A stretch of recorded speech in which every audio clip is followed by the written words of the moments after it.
கர்த்தருடைய பரிசுத்த நாமத்துக்கு மகிமை உண்டாவதாக. இந்த வேளையிலும் இன்று தியானத்தில் வாசித்து தியானிக்க முடிய தெரிந்து கொண்டதான வேத பகுதி சங்கீத புஸ்தகம் 128 அதிகாரம் 1 முதல் 6 வசனங்கள். சங்கீதங்கள் புஸ்தகம் 128 அதிகாரம் 1 முதல் 6 வசனங்கள் வரை. கர்த்தருக்கு பயந்து அவர் வழிகளில் நடக்கிறவன் எவனோ அவன் பாக்கியவான். உன் கைகளின் பிரயாசத்தை நீ சாப்பிடுவாய், உனக்கு பாக்கியமும் நன்மை உண்டாயிருக்கும். உன் மனைவி உன் வீட்டோரங்களில் கனிதரும் திராட்சை செடியைப் போல இருப்பாள். உன் பிள்ளைகள் உன் பந்தியைச் சுற்றிலும் ஒலிவ மர கன்றுகளைப் போல இருப்பார்கள். இதோ கர்த்தருக்கு பயப்படுகிற மனுஷன் இவ்விதமாய் ஆசீர்வதிக்கப்படுவான். கர்த்தர் சியோனிலிருந்து உன்னை ஆசீர்வதிப்பார். நீ ஜீவனுள்ள நாளெல்லாம் எருசலேமில் வாழ்வை காண்பாய். நீ உன் பிள்ளைகளின் பிள்ளைகளையும் இஸ்ரவேலுக்கு உண்டாகும் சமாதானத்தையும் காண்பாய். கர்த்தருடைய நாமத்துக்கு மகிமை உண்டாவதாக. இந்த வேளையிலும் நாம் வாசித்ததான வேத பகுதியிலே முக்கியமாக நாம் பார்க்கிறதான ஒரு காரியம், கர்த்தருக்கு பயந்து அவருடைய வழியில் நடக்கிறவன் எவனோ அவன் பாக்கியவன். நேற்று தினத்தில் நாம் ஒரு பாக்கியவான்களை பார்த்தோம். கர்த்தரை தெய்வமாக கொண்ட ஜனம் பாக்கியம் உள்ளது.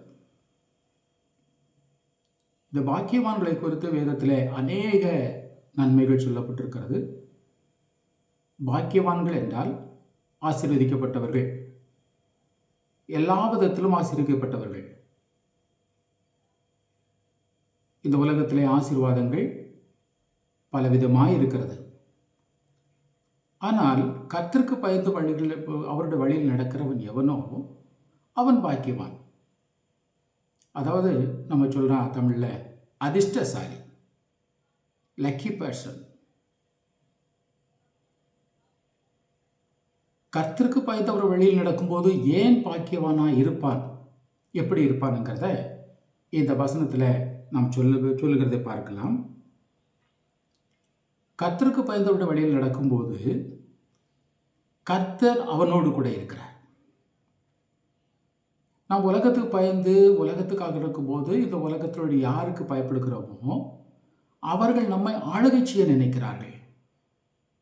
ஆனால் கர்த்தருக்கு பயப்படுகிற மனிதனையோ கர்த்தர் ஆளுகை செய்கிறதோ ஆளுகை நம்மை அடிமைப்படுத்துவதற்கல்ல, நம்மை விடுவிப்பதற்கும் நம்மை காப்பாற்றுவதற்கும் நமக்கு தேவையான எல்லா உதவிகளை செய்வதற்கும் அவர் தம்முடைய கரங்களிலே மறைத்து துன்மார்க்குடைய கைக்கும் வல்ல பிசாசின் தந்திரங்களுக்கும் நம்மளை விலக்கி காக்கும்படியாக நம்மோடு கூட இருக்கிறார்.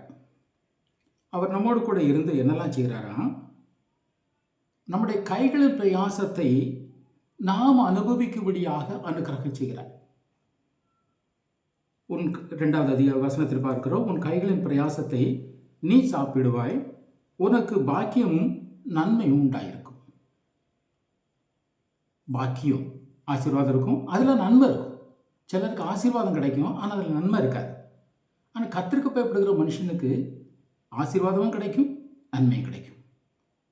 இந்த ஆசீர்வாதத்தையும் நன்மையும் பெற்றுக்கொள்வதற்கு நம்ம என்ன செய்கிறோமா, நாம் கர்த்தருடைய சமூகத்தில் இருக்கிறோம், கர்த்தரை பயந்திருக்கிறோம். உன் கைகளின் பிரயாசத்தை நீ சாப்பிடுவாய். இந்த உலகத்தில் பார்க்குறோம், அநேகர் பிரயாசப்படுறாங்க. ஒருவர் பிரயாசப்படுறாங்க, இன்னொருவர் அதன் பலனை அனுபவிக்கிறார்கள். ஒருவர் வீடை கட்டுகிறார்கள், அந்த வீட்டில் இன்னொருவர் குடியிருக்கிறார். ஒருவன் மரத்தை நாட்டுகிறான், இன்னொருவன் அதன் கனியை புசிக்கிறான். தான் செய்கிறதான கனிக்காக அவளோடு கூட கனி எதிர்பார்த்திருக்கும் போது அவன் தன்னுடைய சொந்த ஆஸ்தியையும் தன்னுடைய சொந்த சம்பவத்தையும் விட்டு ஒழிந்திருக்கிறான். அவன் இருந்த இடத்துல கர்த்தருக்கு பயந்ததான மனுஷன் வருகிறான், அதை அவன் அனுபவிக்கிறான். அது மாத்திரமல்ல, உன் மனைவி உன் வீட்டோரங்களில் கனுதரும் திராட்சை செடியை போல இருப்பாள். திராட்சை செடிகள் பார்க்கிறோம், அநேக செடிகள் வெறுமையாக கிளைகள் மட்டும் விடும், அதில் கனிகள் இராது. சில செடிகள் கொஞ்சமாய் காய்க்கும், சின்ன காய்களாக காய்க்கும். ஆனால் சில மரங்கள் செடிகளில் அது நல்ல முறையில் அது காய்க்கும். அந்த திராட்சை செடிகளைப் போல, திராட்சை கொடிகளைப் போல அது வருஷம் முழுவதும் பட்டு போகிறதில்லை. இலையுதிர் காலத்தில் இலை உதிர்ந்தாலும் திரும்ப தளிர்க்கும் போது எல்லாம் தளிர்த்து திரும்ப துளிர்த்து அது கனிகளை கொடுக்கும். நம்முடைய வாழ்க்கையில் ஏற்ற தாழ்வுகள் வரும், ஆனால் அவைகளில் சோர்ந்து போகாமல் திரும்பவும் தேவன் கட்டி எழுப்புகிற கர்த்தராய் இருக்கிறார். கர்த்தருடைய நாமத்துக்கு மகிமை உண்டாவதாக. உன் பிள்ளைகள் உன் பந்தியை சுற்றிலும் ஒலிவு மர கன்றுகளைப் போல இருப்பார்கள். கர்த்தர் நமக்கு தருவதான பிள்ளைகள் நம்மை சுற்றிலும் ஒலிவு மர கன்றுகளைப் போல இருப்பார்கள். நம்மளை சுற்றிலும் சொன்னால் நம்ம ஒரு டேபிளில் இருக்கிறோம்னு அர்த்தம் இல்லை. நாம் எந்த இடத்துல இருந்தாலும் இந்த நாட்களில் உலகம் தொழில்நுட்பத்தில் நிறைந்திருக்கிறது. நாம் உலகத்தில் எந்த இடத்துல இருந்தாலும் யாரோடு கூட பழகிக்கொள்ள முடியும். அப்படிப்பட்ட நேரத்தில் நம்முடைய பந்தியை சுற்றிலும் ஒலிவு மர கன்றுகளைப் போல இருப்பார்கள். ஒரு பெற்றோர் தன்னுடைய பிள்ளைகளுக்கு என்ன ஆலோசனை கொடுக்க விரும்புகிறார்களோ அந்த ஆலோசனைகள் அந்த பிள்ளைகள் பெற்றுக்கொள்வதற்காக ஆயத்தமாக இருக்கிறார்கள். இன்று நாம் பார்க்கிறோம், அநேக பிள்ளைகள் தன்னுடைய பெற்றோருடைய வார்த்தையை கேட்பதில்லை. அவர்கள் அலட்சியப்படுத்துகிறார்கள். ஏன்? அந்த பெற்றோர்களிடத்தில் கர்த்தருக்கு பயப்படுகிறதான பயம் இல்லாததினாலே, கர்த்தருக்கு பயந்து நடக்காததினாலே அவர்களுடைய பிள்ளைகள் தன் பெற்றோர்களுக்கு தூரமாய் போய்விடுகிறார்கள். பெற்றோர் கொடுக்கிறதான ஆலோசனைகள் அவர்கள் கேட்பதில்லை. பெற்றோருடைய ஆசீர்வாதத்துக்கு அவர்கள் காத்திருக்கிறதில்லை. அவர்கள் நம்பிக்கை வேறு விதமாய் கடந்து செல்கிறது. ஆனால் கர்த்தருக்கு பயந்து கர்த்தருடைய வழியில் நடக்கிறவன் எவனோ அவன் பாக்கியவான். அவன் பந்தியை சுற்றிலும் அவனுடைய பிள்ளைகள் ஒலிவ மரக்கன்றுகளைப் போல இருப்பார்கள்.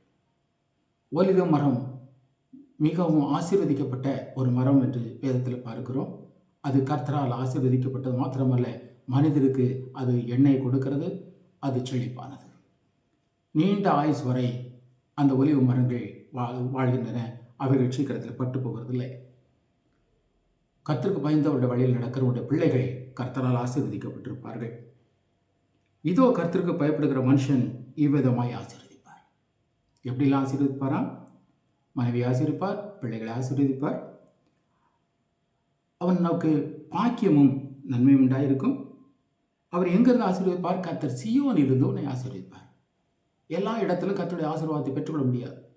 சீயோன் என்றால் கர்த்தரால் தெரிந்து கொள்ளப்பட்ட நகரம் என்றும், பரிசுத்த நகரம் என்றும், சத்திய நகரம் என்றும் பெயர் பெறுகிறது. சீயோன் என்றால் பரிசுத்தவான்களுடைய ஐக்கியத்தையும், கர்த்தரை ஆராதிக்கிறவருடைய இடத்தையும், கர்த்தர் வாசம் பண்ணுகிற ஸ்தலத்தையும், கர்த்தர் தெரிந்து கொண்ட ஸ்தானத்தையும் குறிக்கிறது.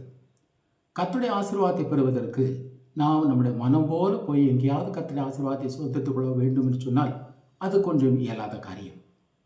கர்த்தர் சீயோன் இருந்து உன்னை ஆசீர்வதிப்பார். நீ ஜீவுள்ள நாளெல்லாம் எருசலேமின் வாழ்வை காண்பாய். எருசலேம் தேவனுடைய நகரம், அது மகாராஜாவுடைய நகரம்.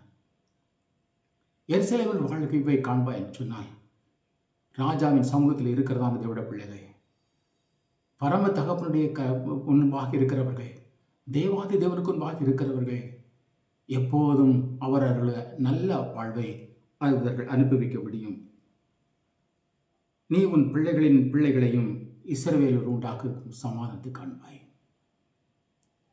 பிள்ளைகளுடைய பிள்ளைகளையும் காண்பாய். அதில் அப்படியானால் கர்த்தருக்கு பயந்து அவர் வழியில் நடக்கிறவன் எவனோ அவன் தன் பிள்ளைகளையும் பார்ப்பான், பிள்ளைவிட பிள்ளைகளை பார்ப்பான். கர்த்தருக்கு பயப்படாமல் இருந்தோம் என்று சொன்னால் நம்முடைய வாழ்க்கை எப்படி இருக்கும் என்று சொல்ல முடியாது. ஆனால் கர்த்தருக்கு பயப்படுகிற மனுஷனுக்கு இவ்விதமாய் வாக்கு கொடுக்கிறார். நாம் விசுவாசித்து இந்த ஆசீர்வாதத்தை சுதந்திரத்துக் கொள்வோம். நம்முடைய வாழ்க்கையில் நம்ம நடக்கைகள் எல்லாவற்றிலும் நாம் கர்த்தருக்கு பயந்து நடக்கிறோமா என்பதை நம்ம சிந்தித்து இந்த ஆசீர்வாதங்களை இப்போ சுதந்திரத்துக் கொள்வோம். கர்த்தருக்கு பயந்து அவர் வழியில் நடக்கிறவன் எவனோ அவன் பாக்கியவான். இந்த பாக்கியவான் இருக்கிறதான தலைப்பில் இன்னுமாய் கர்த்தர் அநேக காரியங்களை கற்றுத்தருகிறார். நான் தொடர்ந்து தினசரி நாம் இந்த வார்த்தைகளை கேட்கலாம், வாசிக்கலாம், சிந்திக்கலாம். தொடர்ந்து கர்த்தர் நம்மோடு கூட இருப்பாராக. ஒரு நிமிஷம் நம்முடைய கர்த்தருடைய சமூகத்திலே ஜெபிப்போம். எங்களை மிகவும் அதிகமாக நேசிக்கிறனால ஆண்டவரே, இந்த அருமையான நல்ல வேலைக்காக உங்களுக்கு நன்றி செலுத்துகிறோம். நாங்கள் கர்த்தருடைய சமூகத்தில் பாக்கியவான்கள் என்பதை குறித்தும் எப்படிப்பட்டவர்கள் எல்லாம் பாக்கியவான்கள் என்பதை குறித்தும் தியானித்து வருகிறோம். இந்த வேளையில் என் தேவனாகிய கர்த்தாவே, கர்த்தருக்கு பயந்து அவர் வழியில் நடக்கிறவன் எவனோ அவன் பாக்கியவான் என்றும் அவனுடைய பிள்ளைகள் ஆசீர்வதிக்கப்படுவார்கள் என்றும் கர்த்தர் சீயோனிலிருந்து அவர்களை ஆசீர்வதிப்பார் என்றும் எங்களுக்கு பாக்கியமும் நன்மை உண்டாயிருக்கும் என்று சொல்லி நாங்கள் பார்த்தோம். இந்த பாக்கியத்தையும் இந்த நன்மையும் நாங்கள் சுதந்திரித்துக் கொள்ள என் தேவனாகிய கர்த்தர் எங்களுக்கு உதவி செய்வீராக. நாங்கள் உங்களுடைய சமூகத்தில் ஆனந்த மகிழ்ச்சியுடன் எருசலேமின் வாழ்வை பெற்றுக்கொள்ள கர்த்தர் உதவி செய்யும். தொடர்ந்து வழிநடத்தும் ஆளுகை செய்யும். துதி கனமை எல்லாவற்றையும் செலுத்தும் ரட்சம் விழுப்பமாகிய அருமேசுவின் நாமத்தில் ஜெபிக்கிறோம். ஜெபங்களின் நல்ல பிதாவே, ஆமென். கர்த்தர் நாமத்துக்கு நன்றாக. அல்லேலூயா, அல்லேலூயா.